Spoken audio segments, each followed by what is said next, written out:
Assalamualaikum warahmatullahi wabarakatuh. Perkenalkan, nama saya Susi Nuraini dari kelas MNJ 22B dengan NPM 22411154. Di sini saya akan menjelaskan apa itu prinsip-prinsip manajemen resiko. Pengertian manajemen resiko. Menurut Vaughan 1978 dalam Darmawi 2016, resiko adalah kans kerugian, kedua resiko adalah kemungkinan kerugian, ketiga resiko adalah ketidakpastian, keempat resiko merupakan penyebaran hasil aktual dari hasil yang diharapkan. Yang kelima, resiko adalah profitabilitas suatu hasil berbeda dari yang diharapkan.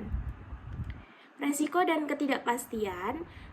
Ketidakpastian menurut Rustam 2017 mengacu pada pengertian resiko yang tidak diperkirakan, sedangkan resiko mengacu pada resiko yang diperkirakan.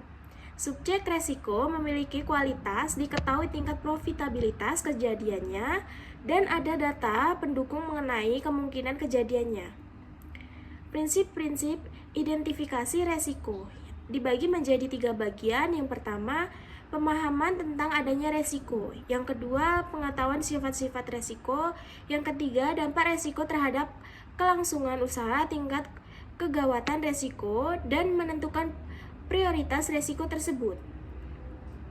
Manfaat daftar kerugian potensial dibagi menjadi 3 bagian. Yang pertama, mengingatkan manajer resiko mengenai kerugian yang dapat menimpa bisnisnya. Yang kedua, sebagai dasar penentuan teknik mengulangi resiko. Yang ketiga, sebagai bahan pembanding dalam evaluasi program penanggulangan resiko yang telah dilakukan selama ini. Sumber-sumber resiko. Yang pertama, lingkungan fisik. Bangunan yang diamankan usia hingga menjadi rapuh, sungai yang bisa menyebabkan banjir, gempa bumi, badai, dan topan. Lingkungan sosial, kerusuhan sosial, demonstrasi, konflik dan masyarakat lokal, pemogokan pegawai, pencurian, dan perampokan. Lingkungan politik, perubahan dan perundungan, perubahan peraturan, konflik antar negara yang menyebabkan boikot produk.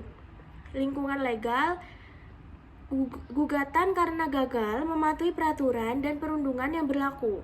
Lingkungan operasional, kecelakaan kerja, kerusakan mesin, kegagalan sistem komputer, serangan virus terhadap komputer. Lingkungan ekonomi, kerusakan ekonomi, inflasi yang tidak terkendali. 6 tipe resiko yang penting. Yang pertama, resiko komoditas, harga komoditas yang jatuh padahal perusahaan memegang komoditas tersebut. Yang kedua, resiko cuaca yang tidak menguntungkan sehingga mengacau pada panen, dan kemudian menurunkan volume pertanian yang dikirimkan oleh perusahaan.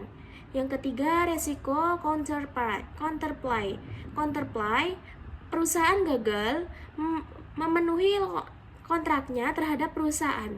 Resiko lingkungan, perusahaan menghadapi tuntutan hukum karena perusahaan dituduh merusak lingkungan. Resiko persediaan yang dipegang mengalami kerusakan. Resiko kredit, counterplay, gagal bayar kepada perusahaan. Mengukur resiko dibagi menjadi 3 bagian. Yang pertama, resiko pasar. Harga bergerak ke arah yang tidak menguntungkan. Teknik pengukuran value at risk stress testing. Resiko kredit, counterparty tidak bisa membayar kewajibannya ke perusahaan. Teknik pengukuran kredit rating, kredit metrik. Yang ketiga, resiko perubahan tingkat bunga berubah mengakibatkan kerugian pada portofolio perusahaan. Teknik pengukurannya, metode pengukuran jangka waktu atau durasi. Sekian presentasi yang dapat saya sampaikan, kurang lebihnya mohon maaf. Wassalamualaikum warahmatullahi wabarakatuh.